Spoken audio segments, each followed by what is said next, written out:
This is the African Campfire Stories podcast. This podcast is dedicated to the telling of African history, stories, and events. Should you pick up anything we might get wrong, or if you just want to offer suggestions, or if you just want to contact us, please leave us a comment on our website, www.africancampfirestories.com. You can also leave a comment on our social media pages on Twitter, African Campfire Stories, on Facebook, African Campfire Stories. The podcast is also available on major streaming platforms including Apple, Spotify, Google Podcasts, YouTube, and Player FM. African History Quickies, Episode 3, Arabs' Conquest of North Africa. The Arabic conquest of North Africa was complete by 709 AD. The area was divided into 3 provinces: Egypt, with its governor at al-Fustat, Afriqiya, with its governor at Kairouan in Tunisia, and the Maghreb in Morocco, with its governor at Tangiers. The conquest of North Africa by the Arabic people, like all astoundingly quick Arabic conquests of the 7th and 8th century CE, probably would have never happened had the Arab people not converted to Islam in the early 600s CE.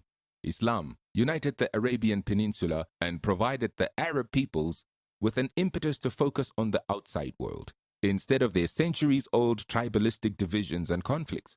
Historians state that the Muslim theologians of that time essentially divided the world into 2 distinct worlds or houses: Dar al-Islam, the world or house of peace, and Dar al-Harb, the world of war.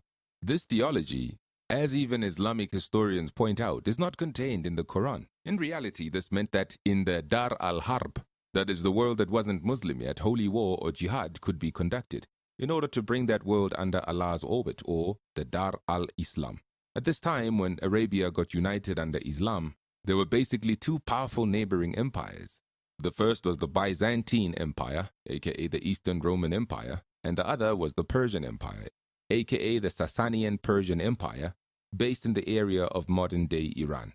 For those who know something about Persian history, note that this isn't the Persian Empire that famously fought the ancient Greeks in places like Thermopylae and Marathon in the stories of historian Herodotus, the stories that are told Hollywood style in the popular 300 movies. That Persian Empire was the Achaemenid Persian Empire, and it was ended by Alexander the Great in 33 BC, so it no longer existed by the time Islam was born in the 7th century CE.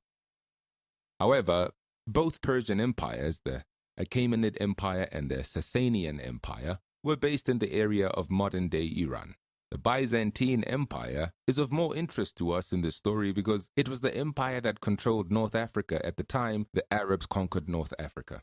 The Byzantine Empire was what was left in the east after the more famous Roman Empire of Julius Caesar fame had collapsed in the west in 475 CE. The Islamic armies would have to take North Africa from the Byzantine Empire.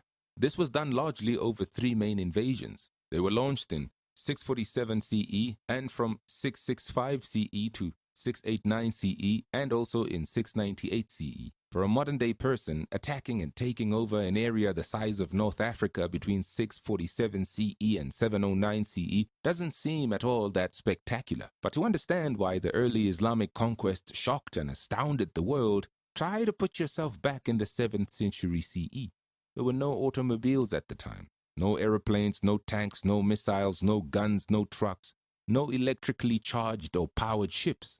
These invasions were largely carried out on the backs of camels and horses and on foot, with spears and swords and bows and arrows. Besides, we're just only focusing on North Africa here. The entirety of the early Islamic invasions was bigger than just Africa. From Arabia, Islamic armies went east into modern-day Iraq and Iran, past Afghanistan towards the Indian border. Some of the armies went into Central Asia. Some armies went north into Palestine, Syria, and into modern-day Turkey.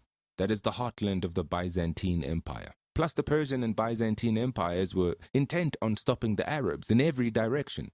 The Persians in the east, the Byzantines in the west and the north. These 2 states were sophisticated and humongous, with powerful armies. It's not like the Arabs were simply strolling into these areas they were invading. They were fighting the most sophisticated and dangerous militaries of that era. Yet the Arabs were poor, much poorer than the Byzantine Empire and the Persian Empire. Their armies were less equipped, less trained, less experienced. The Arab military leadership was not as experienced. The list of Arab disadvantages is long. Therefore, North Africa was not an easy conquest for the Arabs. Take this example of an illustration of how powerful the Byzantine Empire was. This example shows the kind of resources a world power like the Byzantine Empire could call upon. In 698 AD, the Arabs conquered Carthage in modern-day Tunisia. The powerful Byzantine Empire, with its headquarters in Constantinople, responded aggressively. Constantinople was situated in modern-day Istanbul in Turkey. From Constantinople, the Byzantines sent soldiers, more soldiers and ships were sent from modern-day Sicily, and more soldiers were sent from modern-day Spain. All these places were under Byzantine control. This show of force by a world power caused the Arabic armies to retreat unceremoniously. Historians say that Arabic armies had to run back in the face of the overwhelming Byzantine response. The situation was dire for the Arabs. As if things weren't bad enough, the local tribes around the area of modern-day Tunisia, the Berbers, rebelled against the newly arrived Arabs. It was only in 703 AD, 5 years later, that the local Arab commander was able to get enough reinforcement troops sent to him.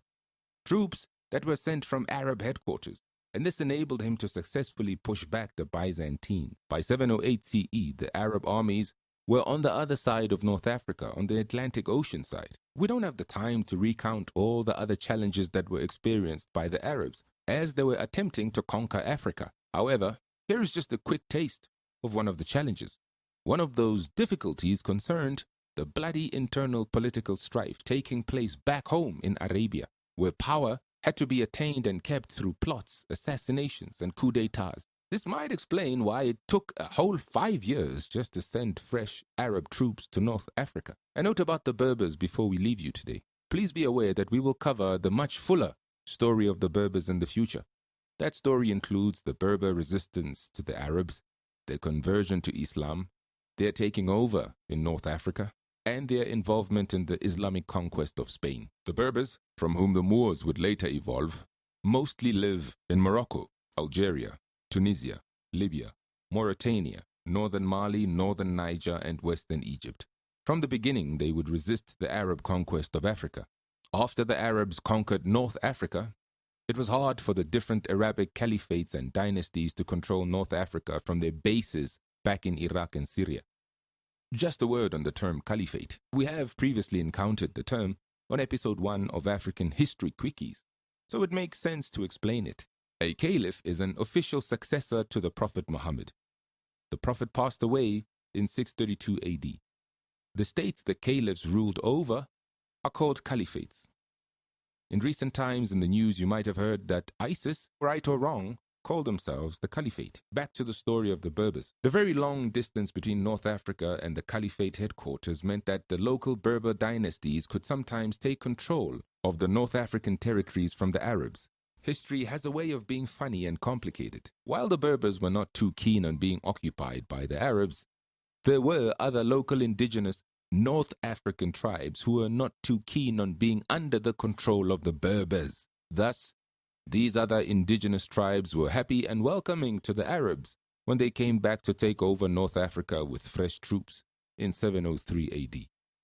That's all we have for today. Stay tuned for our future programs.